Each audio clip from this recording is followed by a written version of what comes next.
Every team by now has played at least 41 games. Most teams have played more than that, actually. So I thought we'd give out some mid-season grades for every team in the NBA. The grades I am giving are based mostly on my perception of the team coming into the season and what I perceive them to be now, their expectations coming into the season, not necessarily how good or great they are doing.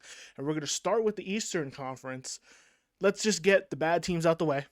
The Detroit Pistons, the Wizards, the Hornets, they all get Fs. For different reasons. The Wizards, they're 8-37. They're in a full rebuild, obviously trading away Bradley Beal in the offseason. So this was expected that they'd be kind of a really bad team. But I mean, it's just some of the most unserious basketball you'll watch. You kind of saw that coming with the duo of Kuzma and Jordan Poole. Charlotte is 10-34. They're probably having a D grade season given the time LaMelo has had to miss with injuries. But even when he plays, they're not any better. Detroit, I mean, it's just historic levels of bad. They did get a win tonight. It's Sunday night as I'm recording this against the Thunder. Go figure. But they had an NBA record 28-game losing streak. They're 6-40 on the season. They're on pace to only get about 10 or 11 wins. So that's obviously really, really, really, really bad. There's really no way to overstate that. Now let's move on to another Eastern Conference team, the Atlanta Hawks. I'm going to give them a D+. They're 18-27 on the season. They're 10th in the East. They have a top 10 offense, but they're bottom 5 in defense. It's just kind of the same thing we've seen the past 2-3 seasons ever since they made that Western Conference Finals run. It's just kind of disappointing that with the talent they have on this team and getting Quinn Snyder now for the full season as a head coach, he's been successful in his coaching career, that this team is just not really producing the results that I think people expected, at least for them to be, an actual playoff contender. They're at the bottom of the play-in right now. It's not where they want to be, and that's why you see all these rumors, all this chatter about them kind of retooling the roster, moving DeJounte Murray. Let's move on to a more positive story now with the Orlando Magic. The Orlando Magic, I gave them a B- because the Orlando Magic, they're only 23-22, but I'm giving them a B- because I don't think anyone expected them to be a playoff team, and that is what they are at this current point in time. Now, they started 16-7. They were a really good story at the start of the season. Since then, they've gone 7-15. So they are coming back down to earth in terms of the elite play that we saw in the beginning of the season, where their defense was carrying them. They also had Franz Wagner miss about 3 weeks with injury, so that has hurt as well. But Paolo Banchero's having a great season. I expect him to be named an all-star reserve at some point in this coming week or next week whenever they announce those players. They're on a 43-win pace. Their over-under to start the season was 37.5, so they're definitely having a better season than most people expected, at least Vegas, who makes these odds. They're likely going to be a playoff team for the first time since 2020, and they've only made the playoffs twice since Dwight Howard's departure, almost 12 years ago now. So this is definitely a positive sign with this new young group. Now to tackle one of the contenders in the Eastern Conference, the Milwaukee Bucks. I gave them a B+ grade, which might be a little generous considering that, they just fired Adrian Griffin, who I chose to be the coach of the year before the season. We don't have to talk about it, but they're hiring Doc Rivers. The thing with Doc Rivers, it's amazing how far a championship can take you in your career. Here's some Doc Rivers stats that I'm sure many of you will be familiar with. Doc Rivers, in his coaching career, has lost 32 closeout games in the playoffs. He's lost 7 series when leading 3-2 in a 7-game series. He's lost 10 game 7s. He's lost 12 series when holding a series lead. None of those numbers are any good sign that this team will not fall flat in the playoffs like they did last season with Mike Budenholzer. Now, they are 19-8 since December 1st, and they're second in the East at 32-14. So there's just, you look at this team and say, we thought they'd be world beaters, and they're not, but they're still having a good season. They're only a couple games back of Boston, who's the first seed. But the concerning part with this team is just how they've fallen off defensively. Last season, they were 4th in defensive ratings. This season, they're 20th. Unless you have some championship pedigree, which this team does. Obviously, they won in 2021. A little bit of a different roster. Now they have Damian Lillard. Now they have a different coach.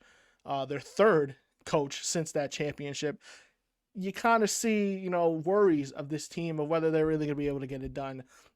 The Indiana Pacers, I'm giving them a B minus grade. They're more or less where I personally expected them to be. I could see why a lot of people are surprised by how good they are this season. But they're 26-20, 6 in the East. Major props for the going to the in-season tournament finals, which seems like so far away, removed from that now. But they beat the Bucks and the Celtics on the way to that in-season tournament finals. They lost to the Lakers, obviously. But Halliburton's an all-star starter, and he is becoming a bona fide star at point guard. And I know the Pacers had some struggles the past few weeks because Halliburton's been in and out with injury, but they just recently traded for Pascal Siakam, which immediately makes them a better team. But the problem is, until they become a better defensive team, they're 26th in defensive rating currently, it's hard to take them serious as a real threat to the top of the East teams. But offensively, they're the one of the most highest scoring offenses in NBA history. So they can go toe-to-toe with anybody. But defensively, you wonder, as I just mentioned with the Milwaukee Bucks, it's hard to be a real threat in the playoffs, a real threat to maybe even contend for a title without having at least a decent defense. But a B minus for the season. They're having a great season, and I'm excited to see what they do in the playoffs, who matches up with them. The Boston Celtics, the other contender, major contender in the Eastern Conference, they're going to get an A. Obviously, they have the best record in the NBA. They're 20-2 at home. They have the highest point differential in the league. They've just been absolutely dominant. They have the best starting five in the league by far. This team's got to be the one that gets it done, right? I mean, Jason Tatum and Jaylen Brown, they've been the heads of many good Boston Celtics teams the past couple of years, and they went this offseason, made some big moves, traded Marcus Smart. They got rid of Brogdon, who just won the Sixth Man of the Year last year. They brought in Porzingis, brought in Jrue Holiday. You got to think that this team is good enough to finally get it done. There's still some questions I have about Joe Mazzulla as a coach and their overall late game execution. We've seen them get blown out in the past few weeks by two other contenders. They got blown out by the Clippers last night, and they got blown out by the Bucks a few weeks ago on national television. So there's still those questions of, will this team, when it matters most, will they be able to come together? And late game, will they make the necessary decisions? Will they not crumble? Because another thing I see with them is that they fall in love with the three. They get up some of the most threes in the NBA. And Jason Tatum, I feel like, is at his best attacking the rim and, using his post moves in the mid-range area. And I know that's not the sexy thing to do anymore in the NBA. It's about shooting threes and stuff like that. But I think they are best. Jaylen Brown as well, attacking the rim. They're big wings, long wings. They should take advantage of getting to the rim, getting to the free throw line. It seems like late game, they could easily just do that. And then that will open up the threes for Holiday, for Derek White, for Sam Hauser. Those will open up. But when they're forcing the amount of threes that sometimes they take, I just think it doesn't make sense. But overall, I mean, they've been a fantastic team this year. They've even blown away some of the expectations we had on them. We knew they were going to be good, but I'm not sure anyone thought they'd be this good, especially with all the question marks. With the new roster acquisitions, especially with Kristaps. He's been mostly healthy for a majority of the season, and he's had a great season defensively and offensively, especially when you look at his efficiency. Now, the Toronto Raptors, who engaged in a trade with the Pacers, sending Pascal Siakam away. They also traded OG Anunoby this season. I gave them a C. They're not good. They're not bad. They're kind of just there. 16-29 on the season, which is 12th in the East, middle of the pack offensively and defensively when you look at their ratings. It's not a team you expect to make the playoffs, but they're kind of now starting their rebuild. They're likely going to flip Bruce Brown at the deadline. I like the idea of building around Scotty Barnes. I think he's a nice young player that can really do it all. Manuel Quickley and RJ Barrett obviously have a special place in my heart because I'm a Knicks fan, and they've had great seasons so far since they got traded to the Raptors. That's kind of all you can really say about the Raptors. Now to another team that's going to be starting a rebuild very soon, the Chicago Bulls. I gave them a C minus because they're ninth in the East. They're going to probably be in that play-in just because of their talent. But the rebuild is on the horizon. They should go full fire sale. Honestly, there's no reason to rip the Band-Aid off slowly. Just get it over with. Vucevic, Levine, DeRozan, who's going to be a free agent at the end of the summer. Just let's get it over with. This team is not going to get it done. But the hard part is that there's not a lot of real suitors for Zach LaVine because his contract is just so unfavorable. There's very few teams, especially with the new CBA that's really going to kick in at the end of this season, how they can accommodate for someone of Zach LaVine's caliber making so much money. And I'm gonna give a big L to all Bulls fans for booing Jerry Krause's widow. That was really messed up. I understand what The Last Dance did to everybody. Just further pushed the propaganda about Michael Jordan and his tenure there. But you don't boo, the widow of a GM that helped you build the team that won you 6 championships. That's just a side note. I had to get that out. But I really hope the Bulls don't do anything stupid. Don't keep LaVine. Don't re-sign DeMar. Don't do that just for the sake of selling tickets and merchandise. Don't do that. I understand, owners are also in the business of making money, but you gotta, do what's best for the team. And what's best for the team is to move on, clean house, and try to start this over, build through the draft. It sucks, but sometimes it's what's got to be done. Now to move on to the Philadelphia 76ers, I'm going to give them an A- grade. I mean, I think they've been really good this year. If you think about what the conversations were about them coming into the season, trading Harden. We're thinking, they got to trade Harden. We thought that this may all fall apart. Joel Embiid on the fence about where his future lies. We're having none of those conversations anymore because Joel Embiid has been an absolute monster. He's averaging 35 points per game. He had a 70-point game a few nights ago against San Antonio. He's going to become, likely, the first center since Bob McAdoo to lead the league in scoring 3 times, and Bob McAdoo did that all the way back in the early 70s. So that is a very significant thing that Joel Embiid is doing. He is quite literally the most dominant player in the NBA that we've seen possibly since Shaq, definitely in terms of scoring. And it's just an incredible bounce back for this team after having to trade Harden, and we weren't sure what this team was going to look like. And that's mostly thanks to the leap that Tyrese Maxey has taken this season. He's going to be an all-star most likely, averaging 24 points per game. He has been fantastic, taking over that role for James Harden, having a career year. Also, the hire of Nick Nurse was definitely a slam dunk hire. You fire Doc Rivers and you hire another championship caliber coach who won a championship back with the Toronto Raptors in 2019. Everything looking good for this season. They are a borderline top 5 team, both offensively and defensively. You still wonder if they're going to make a move at the deadline. And obviously the questions still remain is whether Joel Embiid is going to play like this in the playoffs. It's going to be a tough road for them because they're going to have to go through one of Boston or Milwaukee, possibly both of them. Can they beat those teams in a 7-game series? Those are the questions that we will still have until we get there later in the season. But I fully expect Joel Embiid to win the MVP this season unless he misses 6 more games. I think he's allowed to miss before he gets disqualified because of the game quota, which would be very unfortunate. And those conversations are also going to be interesting to see how people flip-flop on the people not playing in terms of when it comes to the MVP race and somebody winning that they don't want to win. The Cleveland Cavaliers, I'm going to give them a B+ grade. Everyone kind of expected them to be a playoff contender, to be in the mix, but they didn't start the season that way, and it kind of looked like it was unraveling a little bit. You had the injuries to Garland and Mobley, and you weren't really sure how this team was going to keep it together. You have the outside noise of Donovan Mitchell's impending free agency in 2025 and how much he wants to be in New York, and you have all that going on, and they still found a way to win games. They're having the season we expected, given they are still down 2 starters. They're 17-7 since December 1st. Only the Clippers and the Celtics have been better since then. They had a 7-game win streak, I believe, earlier this month. The number 1 defense in the league right now in defensive rating. They're number 3 in opponents' points per game. They've had a really, really great turnaround to their season. The schedule has helped them the last couple weeks, but it's still impressive to recover from that poor of a start that they had, and people questioning really the team's future, me including.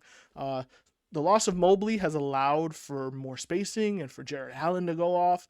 Now the question will be, can they maintain this level of play the way they've been playing once Garland and Mobley comes back? Because I think there is really a question of whether you can have Mobley and Jared Allen playing together. If having Jared Allen stunts Mobley's growth, we haven't seen him take the leaps in his skill set and his game now in his 3rd season in the NBA that I think people expected. We'll see how the team looks then. Are they going to go back to what they were at the beginning of the season, or are they going to look like what we saw for the most part of last season? Now to my team, the New York Knicks. I'm giving them an A- grade, and I don't want you to make that face. If you've watched the Knicks, you would know that this team looks scary. They're 29-17. It sounds high, the A- grade, given that they're the 5th seed in the East. But consider the preseason conversations with this team. Brunson had had that incredible season last year. Randle, another All-NBA season. They made it to the second round, beating Cleveland in the first round when most people did not think they would. And then they took Miami to 6 games, unfortunately. Randle's playing hurt, and just no one could really get anything going other than Brunson. Look at him now. Brunson is not only having a good season, he's having an even better season than he had last year. You could make the argument that he's been the best guard in the Eastern Conference, averaging 27 points per game, 4 rebounds, 7 assists on 48% shooting, 42% shooting from 3, and 84% from the free throw line. He has been incredible. Blame the national media, Stephen A. Smith and the lot, why he wasn't named an all-star starter. The national media does not promote Jalen Brunson. They've spent the majority of the season talking about what he's not instead of what he actually is. And they do the same thing with the Knicks in general. It seems like there always has to be a caveat to why the Knicks are succeeding.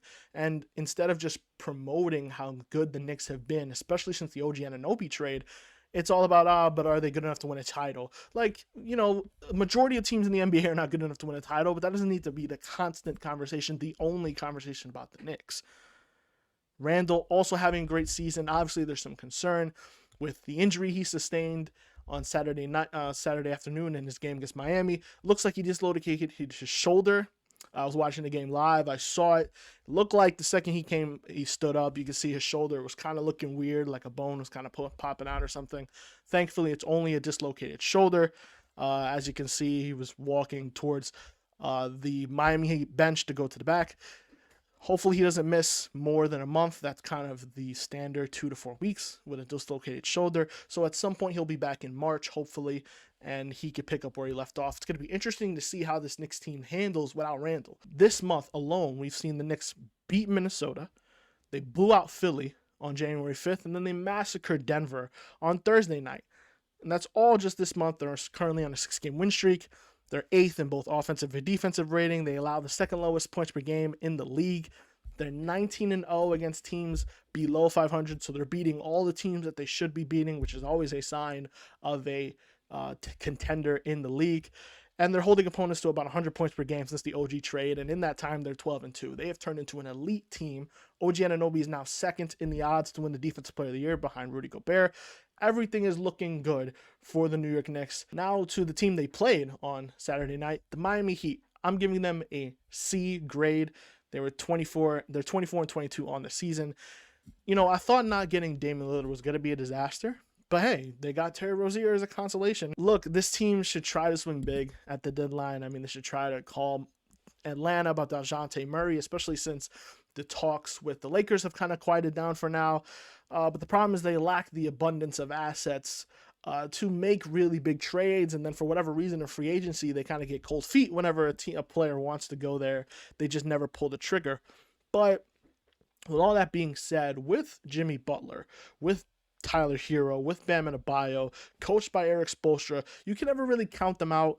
I will give the Miami Heat credit. Jaime Jaquez Jr. was an A1 draft pick, and it's another lesson to GMs and teams around the league that, you know what, guys with multiple years of college, they can be gems in the late first round. You don't get the upside that you do in lottery picks and the ceiling, but you get a guy that can come in and be ready. He is at times their third best player. He's been the biggest surprise rookie in what was a really good rookie class. Some people actually think he should win Rookie of the Year. Last but not least in the Eastern Conference, the Brooklyn Nets. They're going to get a D grade, and I'm sorry, James Boyce, but you're 18-27 on the season, 11th in the East.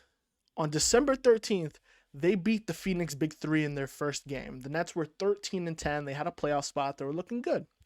Since then, they're 5-17. 2 of those wins have come against the Pistons. They beat the Thunder during that stretch, weirdly enough. But there just seems to be so much not being done correctly with this team and just so much not going right. You're not starting Cam Thomas. You started Cam Thomas last night against the Rockets, and you won. You had 30 points, 30-plus points. He's your best creator. He's your best scorer. Start him.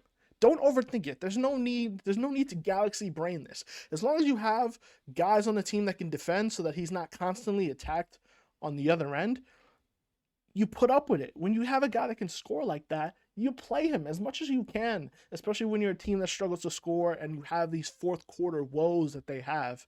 You just can't afford to be shaving points off your own team. Now, Jack Vaughn, obviously getting a lot of flack, bad defensive schemes. You got other key guys underachieving like Cam Johnson, who's on that big contract, but he's not really giving the Nets much. It seems harsh to give them a D grade, but compared to this team on paper and what they actually are doing on the court, it's kind of been a massive disappointment, and that's likely going to cost Jack Vaughn his job, as it should. 5-17 in their last 22 games. That's just a horrid stretch. Only teams that have been worse than that are the teams at the absolute bottom of each conference. But hey, Ben Simmons is on his way back, guys. Guys, whether you're new or old, be sure to like, share the video, and you can subscribe to the YouTube channel at True Troops for more basketball content.